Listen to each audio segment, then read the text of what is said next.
Good day, my name is Harati Manigbanag, BSID 2A. Subject, Network Basics, Network Management. Introduction. Most of us experience the internet through the World Wide Web, email services, and file sharing programs.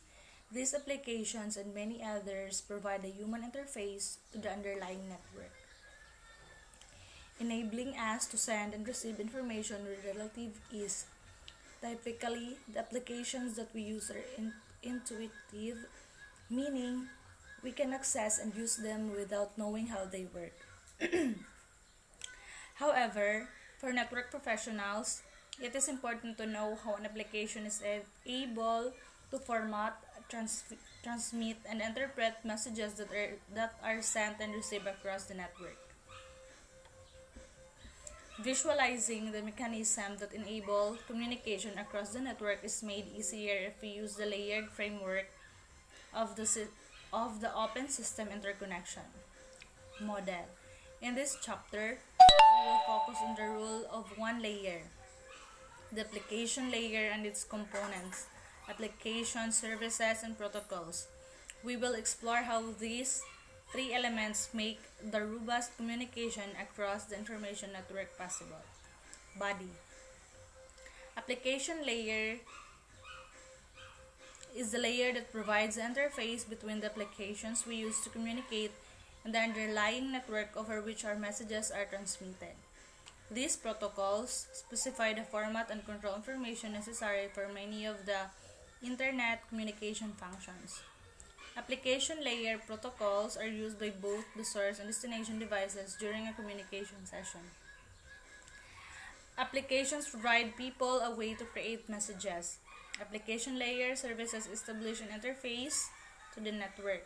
Protocols provide the rules and formats that govern how data is treated. These protocols, especially the format and control information necessary for many of the common Internet communication functions.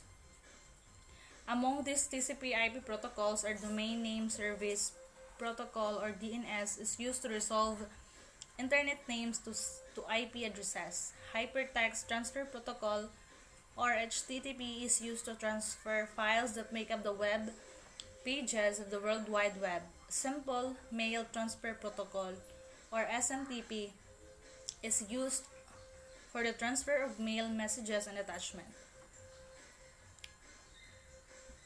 The functions associated with application layer protocols enable our human network to interface with the underlying data network.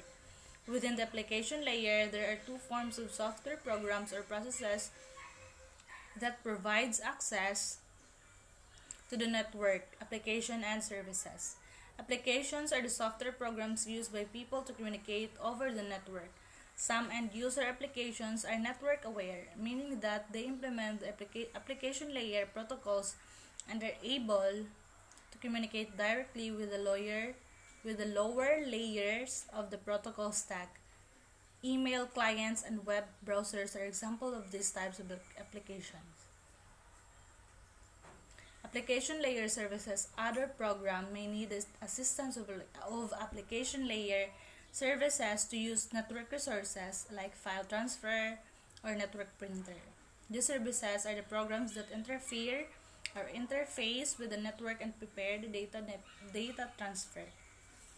Different types of data, whether it is text, graphics, or video, require different network services to ensure that it is properly prepared for processing by the functions occurring at the lower layers of OSI model. Conclusion. The application layer is used by end-user software such as web browsers and email clients. It provides protocols that allow software to send and receive information and present meaningful data to users.